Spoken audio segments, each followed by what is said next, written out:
3 أسئلة بس غيرت حياة عبد الله بن سلام، أشهر أحبار اليهود.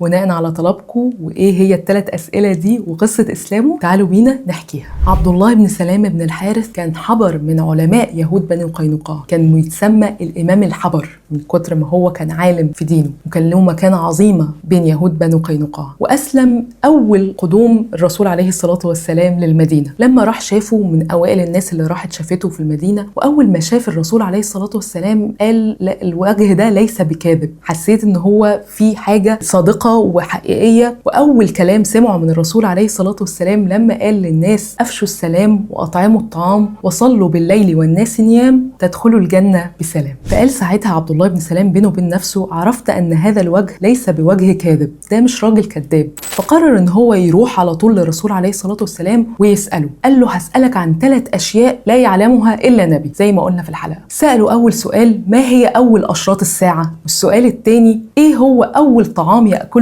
أهل الجنة؟ والسؤال الثالث والأخير: إيه اللي بينزع الولد إلى أبيه أو إلى أمه؟ إيه اللي بيخلي الولد شبه أبوه أو شبه أمه؟ فالرسول عليه الصلاة والسلام رد عليه وقال له: أخبرني جبريل بهن آنفة من شوية. فساعتها رد عليه قال له: جبريل ده عدو اليهود من الملائكة. المهم رد عليه الرسول عليه الصلاة والسلام وقال